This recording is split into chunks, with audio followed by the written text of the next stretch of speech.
Bienvenido a un nuevo capítulo de Política Podcast. Ingenieros, abogados, más invitados, se las ingenian para responder dudas políticas. Otra producción de Mala Idea.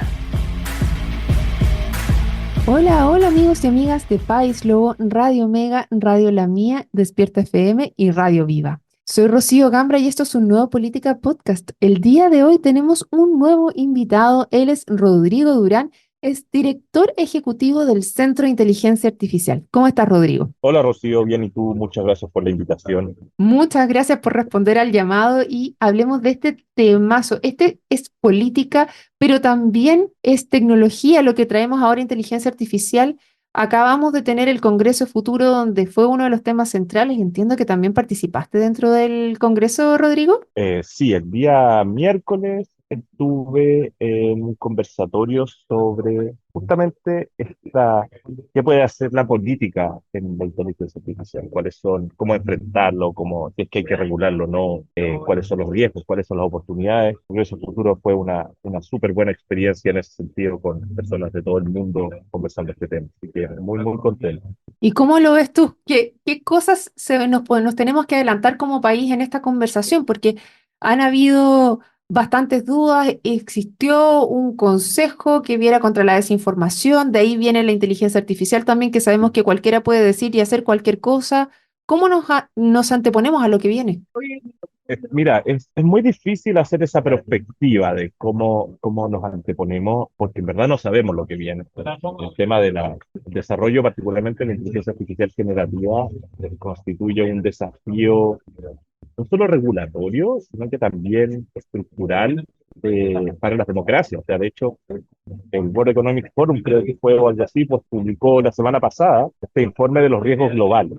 Y el segundo riesgo para los próximos 2 años tiene que ver con el impacto de la desinformación en los procesos electorales, el riesgo para las democracias liberales. Y eso pasa porque finalmente la inteligencia artificial tiene un montón de beneficios y potencial positivo para mejorar la vida de las personas en salud, en educación, en agricultura, en productividad, pero también puede usarse para, por ejemplo, generar estos deepfakes profundos, donde tú no sabes realmente si lo que estás viendo es real o no, a una escala que no habíamos visto. O sea, tú puedes generar miles de videos mentira que son indistinguibles para el ojo no experto si era cierto o no. Puedes generar bots que responden como si fueran personas normales que tú programas para que desinformen de manera estructural. Entonces, la inteligencia artificial hoy día tiene que tener esa mirada más crítica de cómo prevenimos el uso de esas herramientas para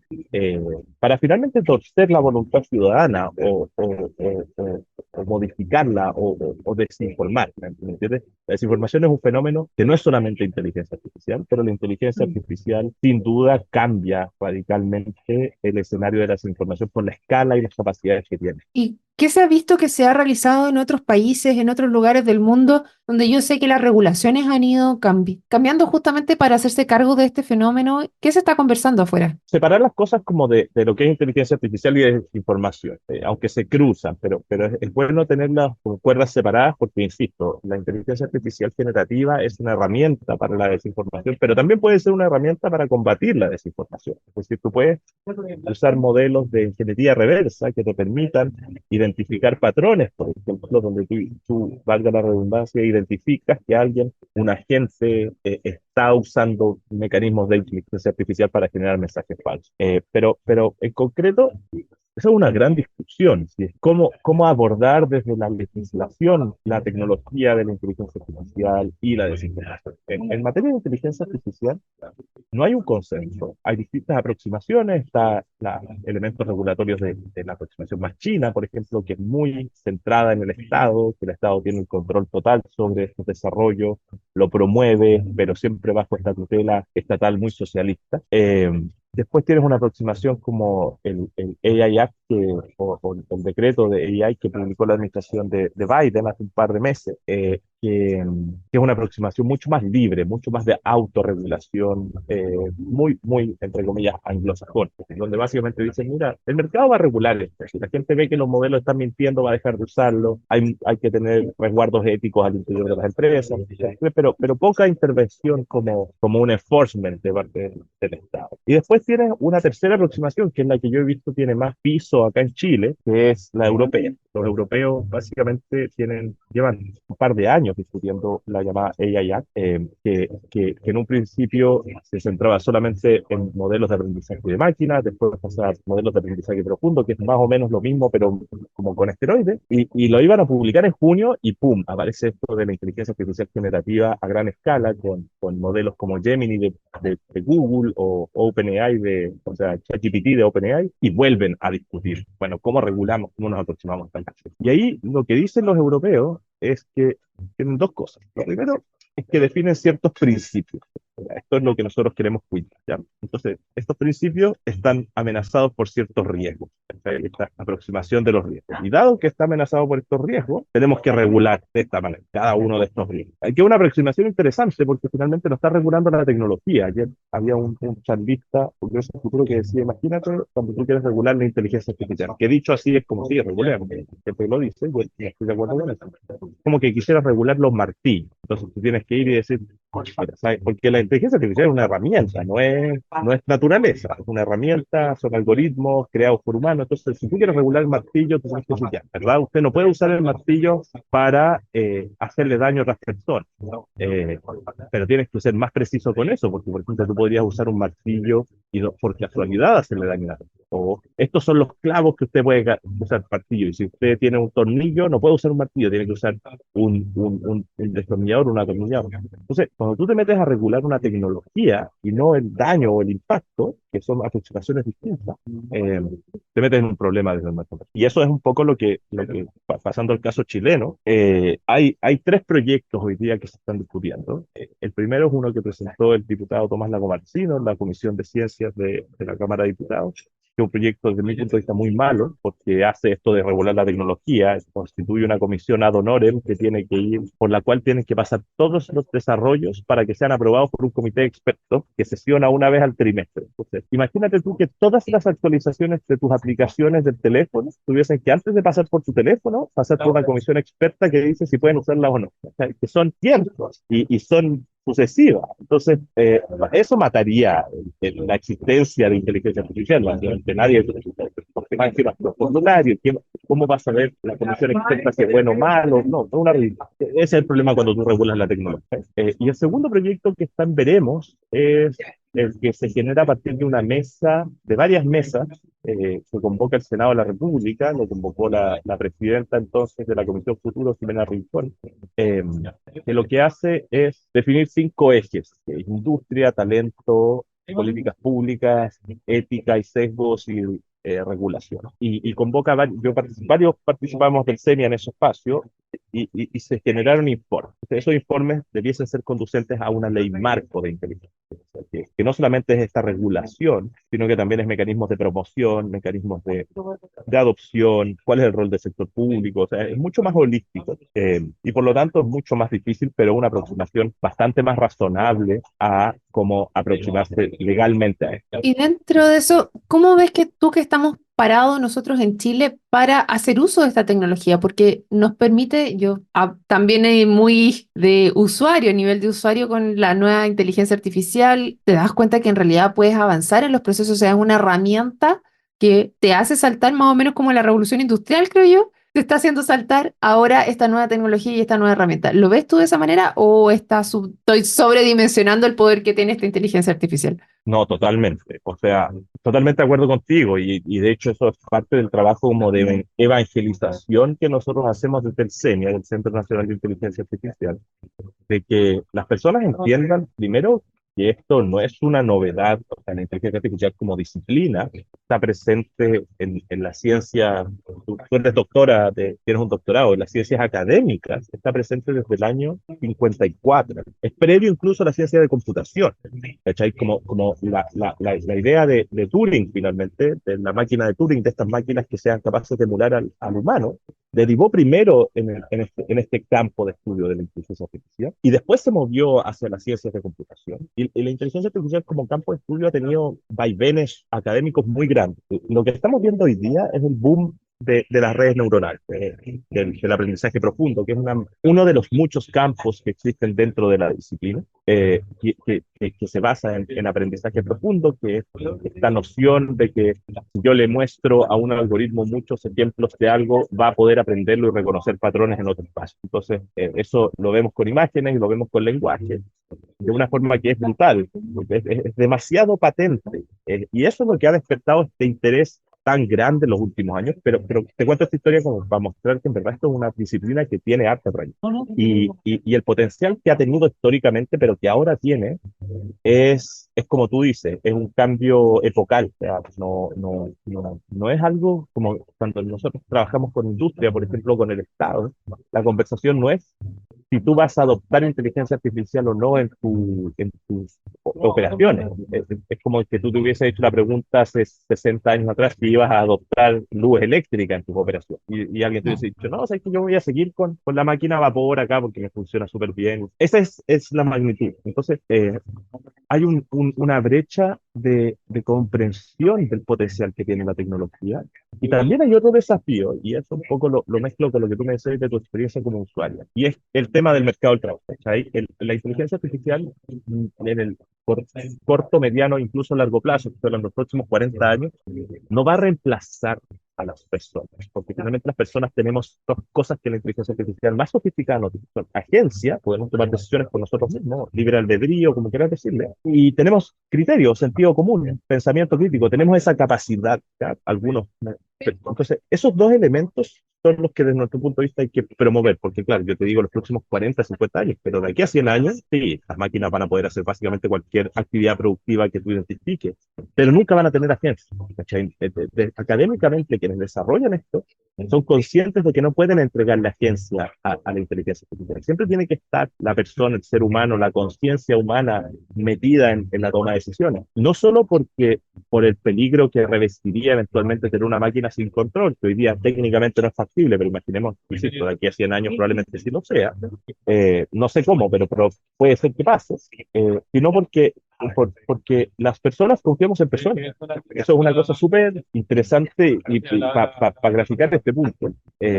Hay una historia de la industria aeronáutica. ¿Tú sabes cuándo fue el primer aterrizaje automático de un avión donde no hubo intervención de una persona, de un piloto para que el avión aterrizara? Ni idea, ni idea. A Pero ver. así, tírate un número, así como hace 20 años. ¿Cuándo Ah, crees tú que? ¿será hace 30 años, los 90? Yo dije lo mismo, en el año 1962. Mentira, ya. No, o sea, los aviones son capaces de aterrizar solos, sin intervención humana, apretando un botón, aterriza desde el año 1962, o sea, hace más de 60 años. Bueno, Pero hay que sigue pensar ahí, teniendo, hay que pensar que mandaron un mono a la luna en algún minuto. Imagino que el mono no sabía claro, aterrizar, por lo tanto tendrían que haber. Y ahí eso fue no sé qué año ahora sí, pero 60 y. claro, en la misma época. O sea, entonces, si te das cuenta, nosotros seguimos manteniendo a dos pilotos en la cabina 3 en los vuelos internacionales, no porque ellos estén manejando el avión, no, es porque tú no te subirías a un avión que no tiene una persona ahí, ¿cachai? Yo no me subiría.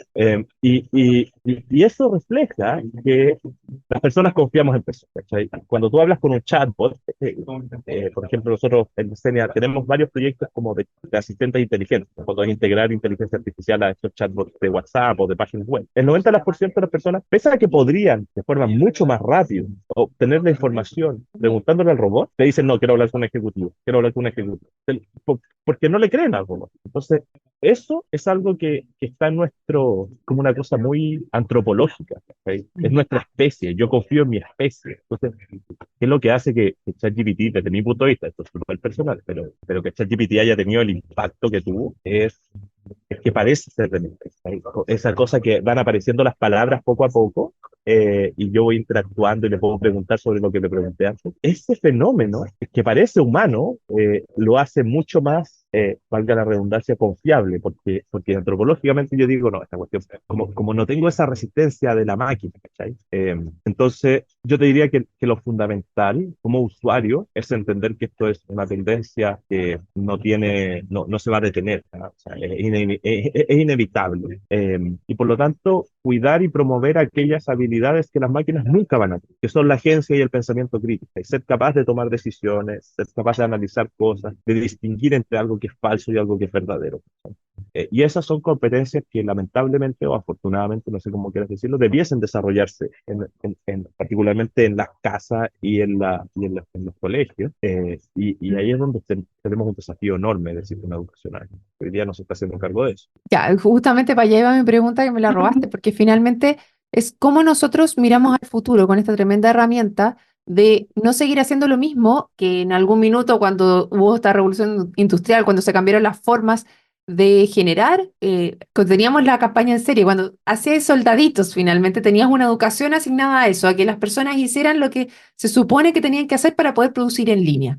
Cuando Claro. cambiamos la forma de producir, también tuvo que cambiar la forma en la cual educábamos a nuestras futuras generaciones que iban a ser aquellas que iban a estar en los sistemas productivos posteriores. Ahora justamente iba para allá también hacia donde te quería llevar, porque ahora vamos a tener una nueva herramienta para producir que nos va a generar nuevos desafíos. O sea, nos quita la pega manual, ya no tenemos que hacer cosas en series, porque ya están esas máquinas para eso. Por lo tanto, todas esas personas que estaban organizadas mentalmente para hacer eso ya quedan fuera del sistema.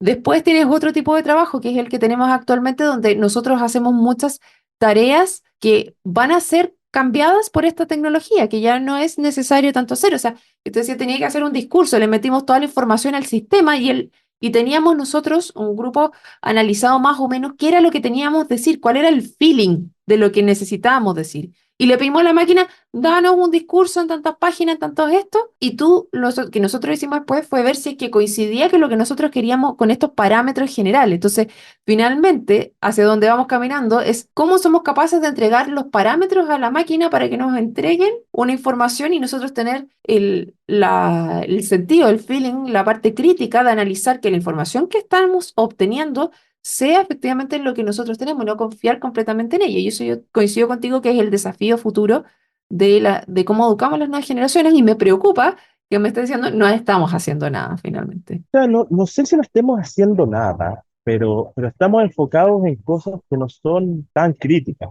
¿sabes? Como que finalmente, bueno, rescato lo que tú dices, lo desdramatizo un poco. O sea, la revolución industrial, si tú lees, por ejemplo, la tesis de Marx, ¿sabes? Tú te leí El Capital. Marx dice, padre, lo que va a pasar acá es que vas a tener monopolios cada vez más grandes, donde las economías de escala van a hacer que los salarios sean cada vez más pequeños, porque finalmente todas las personas van a saber hacer cosas súper compartimentadas y por lo tanto el resultado definitivo de este análisis lógico del crecimiento económico era un desempleo masivo, salarios de hambre y concentración económica brutal, con desigualdades que finalmente justificaban esta revolución proletaria. Eso no pasó, ¿sabes? No. ¿Y por qué no pasó? Porque finalmente cuando tú generas tecnologías, insertas tecnologías como, no sé, la automatización de la cadena de producción o qué sé yo, surgen desafíos que no podías prever, que la tecnología no está preparada para resolver y por lo tanto se lo das a un humano, ¿cachai? Y Correcto. eso es un patrón que se ha repetido históricamente en todas las revoluciones tecnológicas, desde la imprenta, la máquina a vapor, la electricidad, los combustibles fósiles, o sea, los motores a combustión interna, todo, siempre. Tú podrías haberte parado en el 1800, 1770 y haber visto la máquina a vapor y haberte imaginado un mundo distópico donde básicamente las personas lo único que iban a hacer era como mover las manivelas o cargar de carbón. Y eso no sucedió. Entonces, tampoco va a suceder, ¿eh? Porque no funcionan así los cambios tecnológicos. Sí, Podría, hacia donde yo iba, Rodrigo, es más que solamente mover las manivelas y todo eso, es cómo nos preparamos para otras cosas, porque finalmente también estás dejando de hacer tareas rutinarias y te permite enfocar y desarrollar otras actividades, llevarlos a otro nivel. Entonces ahí es donde yo digo, me molesta, por ejemplo, que a nivel educacional estemos preguntándonos si tenemos que tener computadores, celulares y tablets en los colegios y no qué criterio estás usando para el uso de esas tecnologías dentro de los colegios. Creo que la conversación está en un nivel distinto, ¿cachai? Por ahí va mi acotación. Totalmente de acuerdo contigo. O sea, no poder. Desde mi punto de vista, le metería un pelo más a la sopa. Y es que existen ciertas competencias básicas como de interacción con esta tecnología. O sea, yo voy a interactuar con modelos generativos, entonces tengo que saber distinguir cómo funcionan, etcétera, etcétera, etcétera, y cuando me mienten y cuando no. Pero aparte de eso, hay ciertas competencias técnicas para usarlas que no son solamente de interacción, sino que son más profundas. O sea, hay que ser especialista en esto Correcto. para ciertas aplicaciones concretas. No es lo mismo usar un modelo generativo de texto para escribir discursos que para analizar una base de datos. O sea, puedes hacerlo, la tecnología subyacente es la misma, pero tiene distintas aplicaciones. O para, como yo te decía antes, detectar patrones de desinformación en mensajes de un agente en particular. ¿Cachai? Entonces, esos distintos usos de la tecnología requieren no solamente esta capacidad de pensamiento crítico, sino que además requieren ciertas competencias tecnológicas que hoy día no estamos abordando en el sistema de educación. Y que tú podrías, que eventualmente uno podría decir, ya, estas son más profesionalizantes, entonces deberían estar en la segunda etapa, o sea, educación terciaria. Yo no sé, yo no creo. Yo creo que esto es el sistema educacional tradicional, primaria y secundaria, tú deberías salir, así como en teoría tú sales como un alfabeto digital y numérico que sabe operaciones matemáticas básicas y puede comprender lo que lee.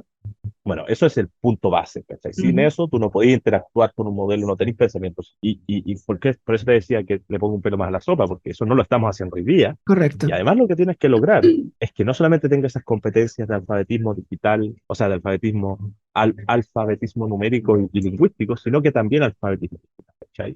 Y ese es un desafío gigante donde yo creo no es solamente responsabilidad del sistema educacional, esa es una responsabilidad también de los proveedores, de los desarrolladores de tecnología, porque al final del día, si es que tú no lo haces, estás creando el caldo de cultivo para que la inteligencia artificial sea el próximo chivo expiatorio de todos los males. ¿Cachai? Si aumenta el desempleo, no, es que el desempleo aumentó porque metimos inteligencia artificial y que, mira, voy a meterme en un tema polémico, pero la migración, por ejemplo, y la seguridad. Establecer la correlación en el aumento de los delitos es bastante sencillo, pero no es fácil establecer la causalidad. Entonces, uno podría decir, mira, si algo tuvo que ver el aumento migratorio con el aumento de la tasa de homicidio y qué sé yo, pero difícilmente es lo único, ¿cachai? Bueno, con la inteligencia artificial puede pasar algo parecido. Tú vas a ver aumentos, por ejemplo, de la cesantía en 10 años más. Si es que los ves y no tienes a la población con información básica, va a llegar el político de turno y te va a decir, oye, ¿sabes qué? Esto es culpa de la inteligencia, por lo tanto, prohibamos, eliminémoslo, porque así recuperamos los empleos que teníamos. Y eso es terrible porque la inteligencia artificial tiene un potencial indescriptible e inconmensurable para mejorar la vida de las personas. O sea, lo que nosotros hemos visto en temas educacionales, en temas de salud, en temas de industria del agro, es aumentos sin precedentes. Hoy día existe la tecnología disponible para que tú tengas un chatbot que acompañe el aprendizaje de cada niño de este país, hecho para él o para ella. Así, Personalizado. pero personalizado, como tener un docente tutor en tu casa 24/7, que se ajusta exactamente a tu nivel de desarrollo, a tus dudas, te conversa en el lenguaje que tú quieras conversar. Puede ser formal, puede ser informal, puede ser un profesor tela, un profesor escrito. En temas de salud, por ejemplo, hoy día los modelos de aprendizaje profundo te permiten esta síntesis de proteínas que antes se demoraba, no sé, décadas o años, hoy día lo podía hacer en horas. Puedes probar nuevos materiales. Entonces, el gran problema con esto, para mí, es que si tú no avanzas en una mayor alfabetización digital y de inteligencia artificial en la ciudadanía, llegue un populista o una populista en los próximos 10 años que diga, ¿sabe qué? La culpa de todos los males es la inteligencia artificial y por lo tanto hay que prohibirlo. Ya es Y como eso quemar los puede tener libros, po. exactamente, ¿cachai? Tal cual. Bueno, tremendo tema tocamos el día de hoy, Rodrigo. Te agradezco un montón el haber conversado con nosotros. No sé si tienes un último mensaje que quisieras darle a la comunidad respecto al tema de la inteligencia artificial. Yo te diría que para mí es más relevante es que veamos esto con esperanza y con responsabilidad. Es decir, tenemos que ser capaces de entender que la inteligencia artificial es una herramienta que está a nuestro servicio, que nosotros manejamos y que tiene un potencial gigante, pero que al mismo tiempo puede generar efectos nocivos si es que no la usamos con responsabilidad. Entonces, ¿cómo nos aproximamos a ella? Tiene que ser siempre desde esa mirada del entusiasmo responsable. y por lo tanto, no desde la crítica, no desde el escepticismo, sino que desde esa reflexión. Perfecto, bueno, muchas gracias, Rodrigo Durán, director ejecutivo del Centro de Inteligencia Artificial, por conversar con nosotros el día de hoy. Y a todos los que se sumaron, los dejamos invitados a otro capítulo del Política Podcast. Nos vemos. Chao, chao. Llegamos al final de un nuevo capítulo de Política Podcast, donde ingenieros y abogados, más invitados, se las ingenian para responder dudas políticas. Nos puedes encontrar en Spotify, Google Podcast, iTunes o donde escuches podcast. Por supuesto también en nuestro sitio web, sección podcast. Feliz si compartes nuestro contenido y nos recomiendas. De antemano, muchas gracias y nos reencontramos en un nuevo capítulo de Política Podcast.